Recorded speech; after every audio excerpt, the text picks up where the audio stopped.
ಎಲ್ಲ ಸಮಾಜದವರು ಹೇಳ್ತಾ ಇದ್ದೀವಿ.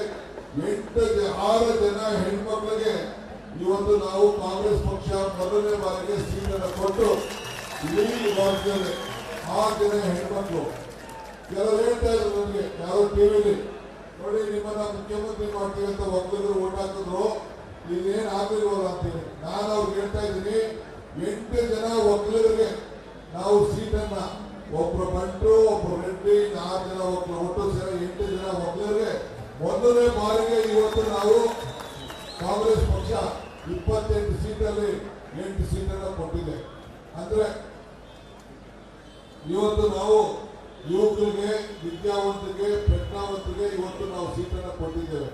ನಾನು ಬಿಜೆಪಿ ಬಗ್ಗೆ ಏನು ಮಾತಾಡುವಂತ ಅವಶ್ಯಕತೆ ಇಲ್ಲ. ಬೆಂಗಳೂರಿನಲ್ಲಿ ಇಡೀ ರಾಜ್ಯದಲ್ಲಿ ನಾನು ಪ್ರವಾಸ ಮಾಡಿ ನೋಡಿದ್ದೇನೆ.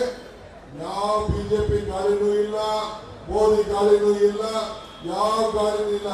ಒಂದೇ ಒಂದು ಗಾಳಿ ಇದೆ ಅಂತಂದ್ರೆ ಕಾಂಗ್ರೆಸ್ ಗಾಳಿ, 5 ಗ್ಯಾರಂಟಿ ಗಾಳಿ. ಎಲ್ಲ ಹೆಣ್ಮಕ್ಳು, ಎಲ್ಲ ಕುಟುಂಬದವರು ಅಪ್ಪ ಅಧಿಕಾರಕ್ಕೆ ಬಂದು ಸರ್ಕಾರ ಕೊಟ್ಟು ಮಾತನ್ನ ಉಳಿಸ್ಕೊಂಡಿದ್ದಾರೆ.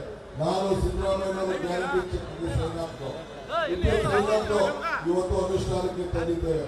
ತಮ್ಮ ನಾನು ಹೇಳ್ತಾ ಇರೋದು ಇಷ್ಟೇ, ಕರ್ನಾಟಕ ರಾಜ್ಯಕ್ಕೆ ಅವಮಾನ ಆಗಿದೆ. ನಮಗೆ ಕೊಡಬೇಕಾದಂತ ತೆರಿಗೆ ನಾವು ಕೊಡ್ಲಿಲ್ಲ, ನಮ್ಗೆ ಕೊಡಬೇಕಾದ ಹಣವನ್ನು ಕೊಡ್ಲಿಲ್ಲ. ಈ ಸ್ವಾಭಿಮಾನಕ್ಕೆ ಅವಮಾನ ಆಗಿದೆ. ನನಗೆ ವಿಶ್ವಾಸ ಇದೆ, ಇವತ್ತು ಇಲ್ಲಿ ನಾವು 4 ಜನ ಶಾಸಕರು ಗೆದ್ದಿರ್ಬೋದು.